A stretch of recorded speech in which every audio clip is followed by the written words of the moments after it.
Calum Scott, please come into our sanctuary of love. Hey. Come on in. By the way, I don't know if you know this, but Calum Scott, singing is his backup. Tell everyone what your real, true...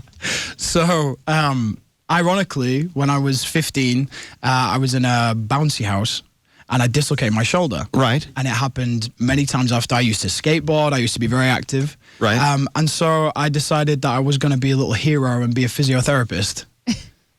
Why not? Yeah, exactly.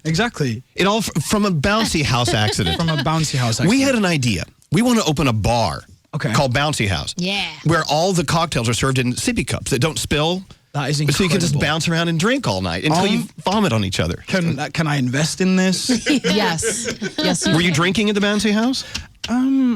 Yes, you were. All right, let's talk about it. I just want to describe something that just happened. Of course, if you don't see our studio layout, Calum Scott was performing way on the other end of the room, and we're in the studio on the other end. So we were watching you perform, but as you were singing into the microphone, it went through the wires into this little board with all these buttons and out the other side directly into my headphones. It was as if you were singing into our ears. It was a kind of a weird... surreal moment, like he's like singing in my ear, and you hit a note, and we all looked at each other at the same time. We're like, "Holy F!" Do you ever listen back to yourself performing and go, "Holy F! I really sound awesome there." Do you think you sound great at what you do? I mean, I don't know if it's just because I'm an Englishman or because I'm a Yorkshireman more so. Yorkshire. But I'm just very modest. I love what I do and I love to see it affecting other people, but I'm not kind of like, oh, I think I sound amazing. I just do what comes naturally, you know? There's a question I ask a lot of performers, and I'm going to ask you. I mean, have you ever broken down and cried during a performance? Almost. The moment, where was that? What moment was that caught up to you? So when I was very lucky. I got asked to help close the Paralympics in Brazil. And so I was in the Maracana Stadium, 40,000 people. And the guy had said behind stage, he said, don't move the curtain and look before you go out on stage because it might scare you. And obviously you tell somebody not to do something, they do it.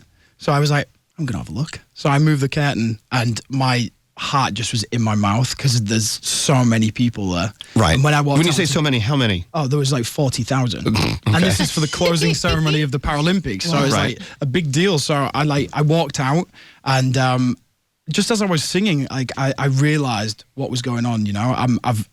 I'm singing in the Maracana Stadium, and I almost started crying then. So I'm surprised you're not crying now because this is a big show. It's huge. It really is. I know you were in Good Morning America last week.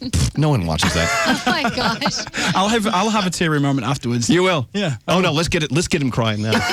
So if you're just turning us on, Calum Scott is here. Of course, he just performed Dancing on My Own. It's available now. Please download today.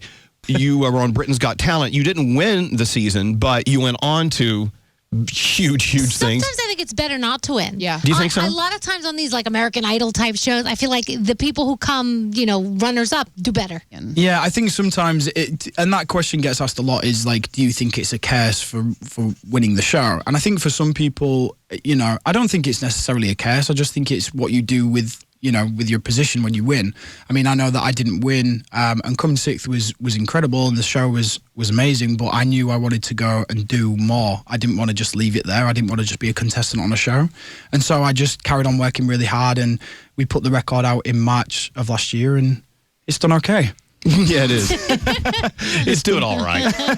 To conquer the UK is a fantastic thing. To be able to come across the pond and conquer the US, how much fun is that? And then Europe, I mean, all of Europe, then Asia, you've got a world to conquer. You're Louis XIV. And you know what, as well? Like, before 2016, I hadn't been to the US at all. So really? Yeah. So you've been here for about a week now? I've been in New York for about a week. It's cold as hell. Oh, it's so cold. But other than that, what do you think of the American experience? I'm loving it. And do you know what? Like, the more time I spend in the US, I just feel like it's a lot more like home now. Like, really? I just feel, like walking around, not the novelty's worn off, but I just feel I'm feeling more comfortable and feeling a bit more like a New Yorker. You know what's kind of crazy about New York? I moved here, 30 years ago? So I'm not originally from here, but I'm a New Yorker. I've been here more than half my life. Okay. You do the math. And I'm still amazed. I'm amazed at the city. Yet I'm also amazed at London every time I visit. I'm still amazed at Rome and all these cities that you are going to be performing in and selling out in.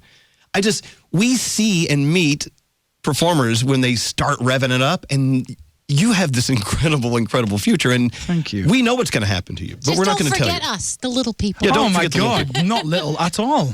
Well, thank you. Our friend Fred on Twitter, who we love, Ooh. he said, first time I've ever heard Calum Scott. He was mesmerizing. My pants fell clean off. Wow, look at you. You're a pant dropper. You're a panty dropper. Wow, thank you so much. I love that. Someone sent a text in saying her uterus skipped a beat. Yep. Ooh. And now pants Wow. are falling off. This is the strangest audience. It's not, I'm taking them as compliments. I mean, these are compliments. Yeah. Your music is fabulous. I pulled my pants off. Well, thank you. I think there is no better compliment. I mean, Calum Scott, of course, Dancing on My Own is available now. There's another single dropping when? very soon. We released it online. Not soon enough. But not soon enough, yeah. Very soon. Okay.